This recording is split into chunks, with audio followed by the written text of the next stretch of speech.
Dambo Keita, donc merci Abdoulaye. Je me présente, M. Fofana Samba, vice-président à RMPS France.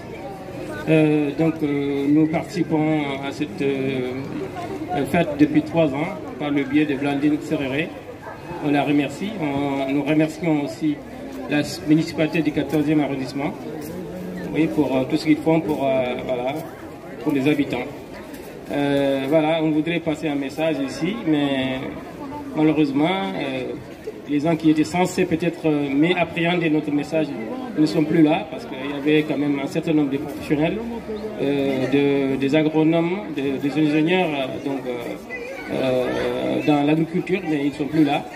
Mais toujours est-il que, comme on tenait à faire passer un message, donc c'est pourquoi on est obligé effectivement de prendre le micro. Donc Abdoulaye a fait un peu la jeunesse.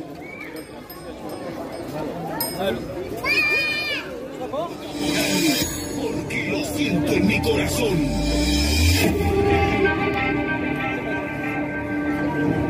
Vamos, negrita.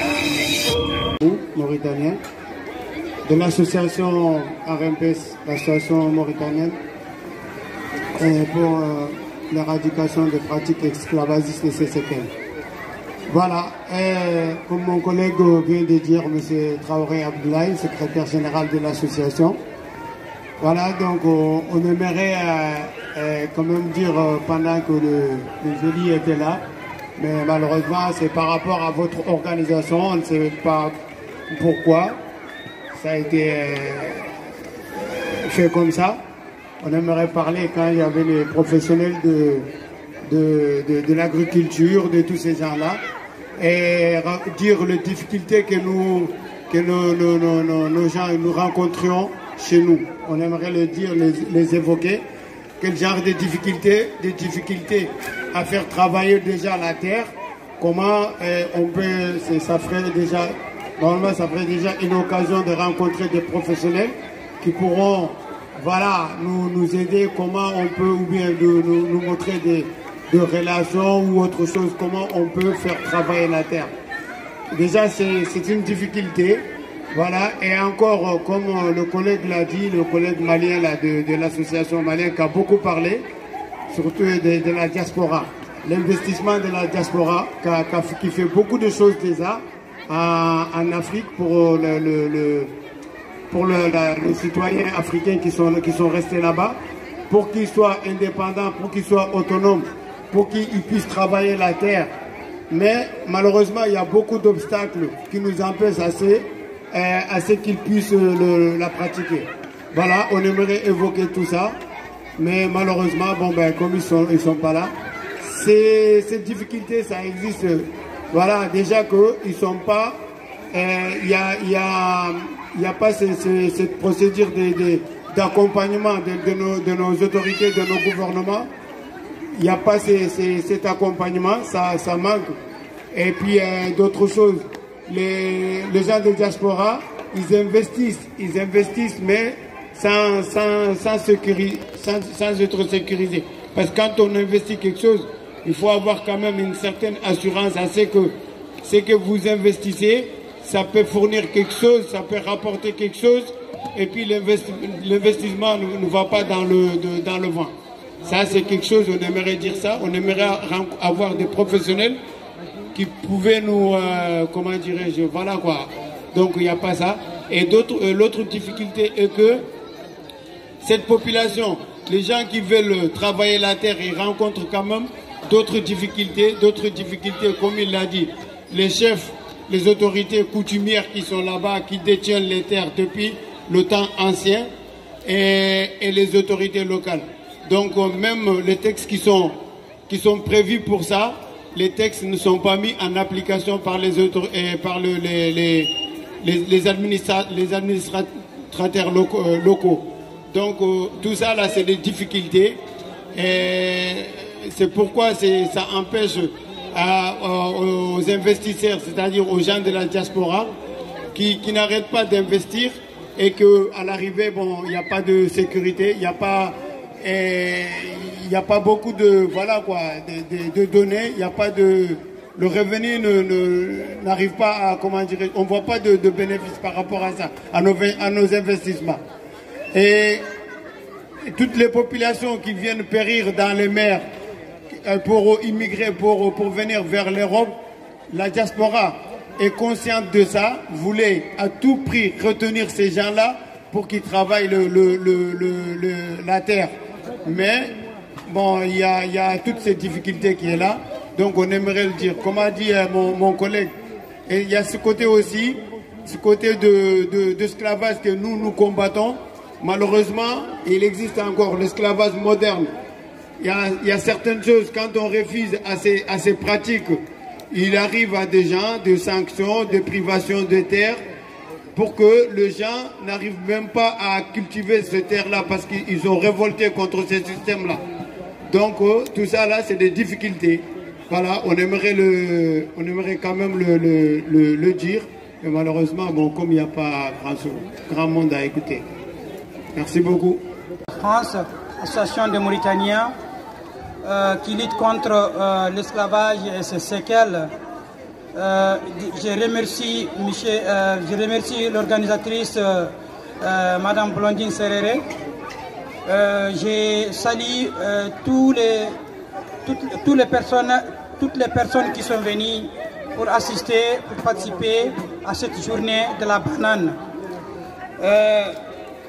Je ne suis pas seul, on est 3 personnes pour tenir notre intervention autour de notre sujet.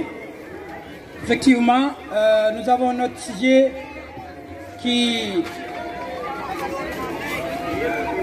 est la gestion foncière rurale en Mauritanie et les accaparements des terres, empêchement d'exploitation durable des parcelles.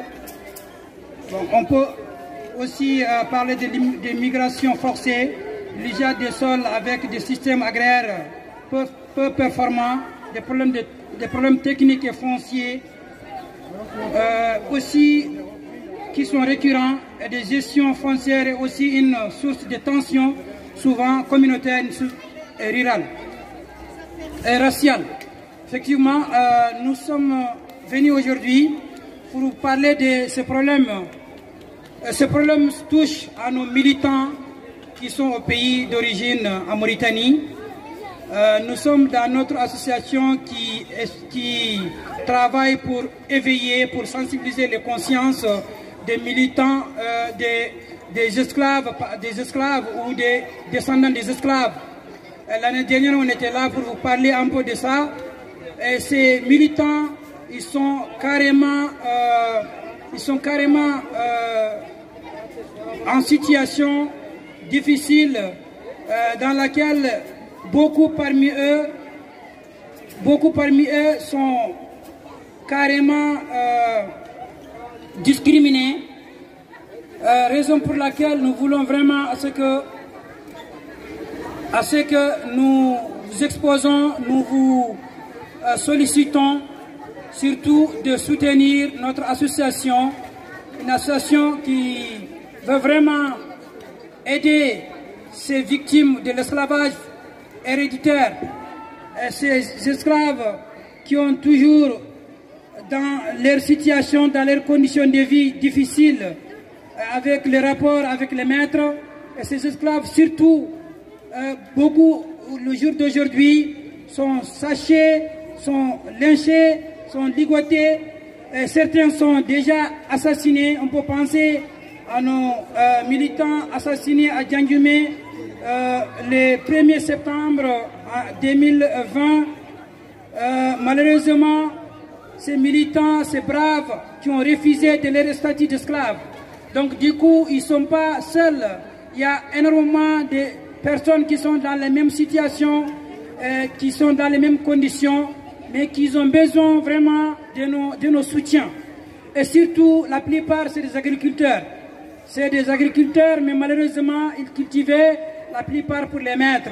Et les terres qui sont cultivables, c'est des terres qui appartiennent aux maîtres. Donc du coup, si jamais il y a la révolution ou les révoltes contre ce système ou contre le statu quo d'esclaves, et c'est des gens qui ne pouvaient pas rester auprès des maîtres parce qu'ils seront ils seront maltraités. Du coup, il faut venir en aide au secours à ces victimes d'esclavage foncier. Donc je ne suis pas seul, je vais passer le micro à mes collègues qui vont encore continuer pour la suite. On va manger après. On va prendre les affaires.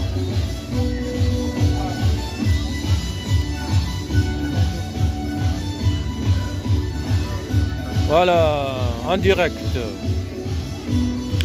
du 14e arrondissement avec les stands de Gambanaro. Gambanaro au stand de Niafa Kivacha. Voilà, monsieur Sissoko. Antoine. Ouais, monsieur Salih Sissoko. Monsieur Salih Sissoko qui est là avec les affaires de Gambanaro. Yaharundo Yugunkalou. Voilà. De l'autre côté aussi, on a la bouffe de Gambanaro. Voilà.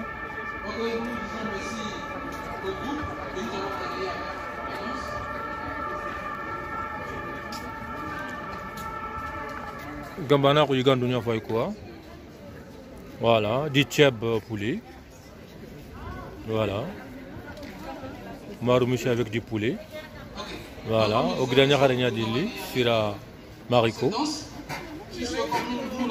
Masha'Allah. Sira Irakoyini. En direct du 14e arrondissement.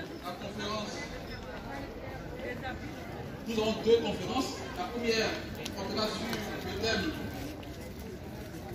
l'agro-décom, présenté par Joseph Pinault.